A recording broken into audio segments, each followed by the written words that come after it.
100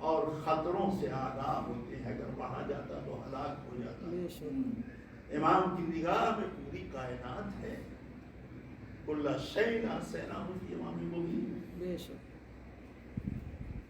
اسی طرح سے امام جا رہے تھے تو ایک شخص بنی عباس کا ملا، اس نے بھی غربت کا اظہار کیا، مولا بالکل پریشان ہوا، ایک پیسہ نہیں، صبح شام کا جھوٹ بول رہا ہے، 200 دینار تو نے دفن کر رکھے ہیں ہاں اور جھوٹی قسم کھا رہا ہے۔ توبہ کر، جھوٹ بہت بڑا گناہ ہے۔ میں اس لیے نہیں کہہ رہا ہوں کہ میں تجھے کچھ دوں گا نہیں۔ غلام سے کہا تمہارے پاس کیا ہے؟ کہا 100 دینار ہمارے پاس ہے۔ 100 دینار ان کو دیا اور کہا وہ جو تم نے دفن کیا ہے اس سے تم محروم رہو گے۔ کہتا ہے بعد میں نے جب ضرورت ہوئی تو وہ اس جگہ تو مجھے معلوم تھی، اور خود کے تلاش کر رہا ہوں تو اس میں 1 دینار بھی نہیں۔ بیٹے کو اس کے خبر لگ گئی تھی جگہ کی، اور وہ نکال کے لے گیا، اڑا پڑا کے برابر کر دیا اس نے۔ تو یہ امام ہیں، لیکن اماموں کی معرفت کہاں ہوتی ہے؟ مستعین باللہ کہ خلافت کا دور ہے، اس کے پاس ایک بہترین گھوڑا، بہت خوبصورت، بالکل تندرست، چال بھی اس کی دیکھنے میں بڑی اچھی ہے،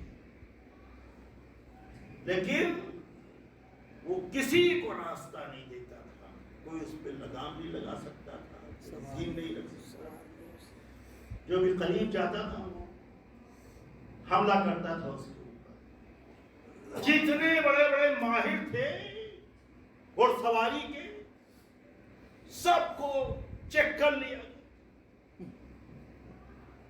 آخر میں اس کے شریک مصاحب نے کہا کہ ارے آپ بیکار ادھر ادھر کے چکر میں پڑے ہوئے ہیں، کیوں نہیں ابو محمد کو بلا لیتے، امام کو، کہ اگر اس نے ہلاک کر دیا تب بھی آپ کی مراد حاصل ہو جائے گی، اور اگر سوار ہو گئے اس کے اوپر تب بھی مشکل آسان ہو جائے گی، بھائی سواری دے دیا اس نے کسی کو۔ تو بہت پسند آئی اس کو یہ بات، دل سے چاہتا تھا کاش ان کم بختوں کو جانوروں جتنی بھی معرفت ہو، جانور سے بدتر جو قرآن نے کہا ہے کچھ لوگوں کو وہ یہی ہیں۔ خیر امام کو بلایا گیا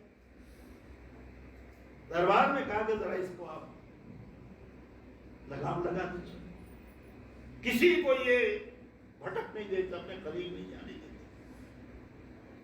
ایسا بگڑا گھوڑا ہے، آپ اگر کر سکتے ہیں رحمت فرمائیں۔ امام گئے، اس کے ماتھے پہ ہاتھ رکھا، سر جھکا دیا، سبحان اللہ سبحان اللہ، اس کے منہ میں لگام لگا کے آگے بیٹھنے لگے، کہا ذرا زین بھی کر دیجیے اس پہ۔ گئے اور جانے کے بعد امام نے اس پہ زین دی، بیٹھو، آگے بیٹھنا چاہتے تھے، کہا آپ تھوڑا سوار ہو کے بھی دیکھ لیں، کتنا بہترین گھوڑا ہے۔ تو امام گئے، اس کی پشت پہ جیسے ہی ہاتھ رکھا، پسینے پسینے ہو، اور امام اس کے اوپر سوار ہوئے، سبحان اللہ، پورے شہر میں آرام سے اس کو دوڑاتے رہے، کہنے کہ اس سے مطیع و فرما بردار جانور تو میں نے دیکھا ہی۔ سبحان اللہ، کیا کہنے۔ اس نے کہا اب یہ آپ ہی کے لیے ہدیہ ہے، یہ آپ کو تحفہ ہے، بس افسوس یہ ہے کہ ان کم بختوں کو جانور جتنی بھی اگر معرفت ہوتی تو اماموں کے ساتھ وہ سلوک نہ کرتے۔ معتمد عباسی کا دور آیا تو اس ملعون نے آپ کو زندان میں ڈال دیا، قید کر دیا،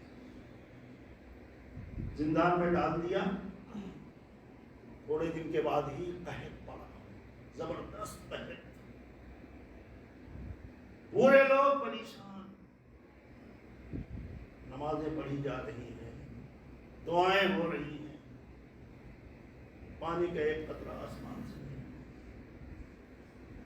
کہ اسی اثنا عیسائیوں کا ایک گروہ، ان کا راہب اپنے مصاحبوں کے ساتھ گیا میدان میں، اور اس نے دعا کی، بارش ہو گئی، دوسرے دن بھی کی، پھر بارش ہو گئی۔ اب لوگوں کا ایمان ڈگمگ ہونے لگا، لوگ یہ سمجھ گئے کہ عیسائیت ہی برحق ہے، لیکن مسلمان تو چھک مار چکے، نماز استسقا پڑھے جا رہے ہیں، دعا پہ دعا کیے جا رہے ہیں، ان کے سارے علماء، ارے بھائی دعا جب پاک دل سے نکلتی ہے تو مستجاب ہے، بے شک بے شک، دل اگر نجس ہے لاکھ دعائیں پڑھتے رہو، نمازیں پڑھتے رہو، میرے عزیز بچوں، یہ نماز اور دعا پاکیزگی کے ساتھ ہے۔ سبحان اللہ، کیا کہنے، اگر سینہ پاک ہے تو نماز بھی قبول ہے، نماز کے اثرات بھی نظر آتے ہیں، دعائیں بھی قبول ہوتی ہیں۔ تو اب تو مشکل میں پڑ جائے کہ لوگ عیسائیت کی طرف مائل ہو رہے ہیں۔ اگر ایک دو دن اور ویسے ہی پانی برسا دیتا تو سارے مسلمان اسلام چھوڑ کے عیسائی ہو جاتے ہیں۔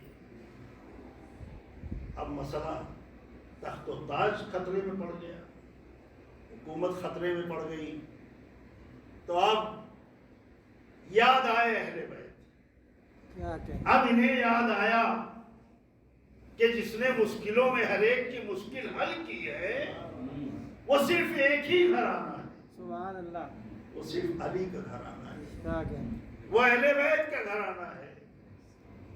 اور بھیجا لوگوں کو، جاؤ امام کو بیت خانے سے۔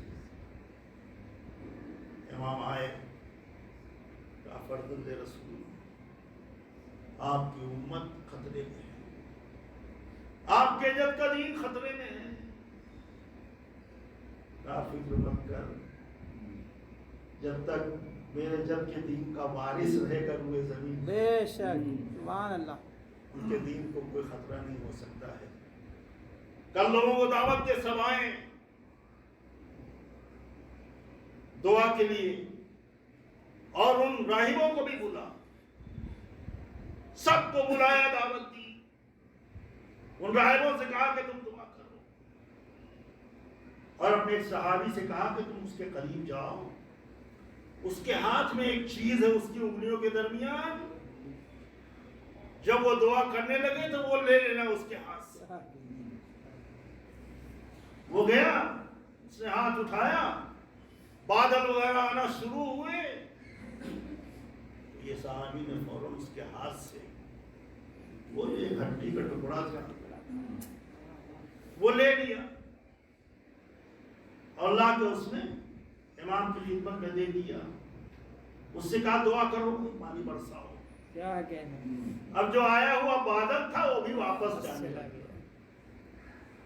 تو بتائے کہ بھئی اس کی دعا سے نہیں، یہ اس ہڈی کا کرشمہ تھا، کہیں سے کسی ندی کی ہڈی اس کے ہاتھ آ گئی ہے، اور اس ہڈی کا کرشمہ یہ ہے نبی کے جب یہ آسمان کے سامنے رکھی جائے گی تو بارش ہوگی، یہ اس کی کرامت نہیں ہے۔ کیا کہنے، اور پھر خود امام نے نماز پڑھی اور دعا کی،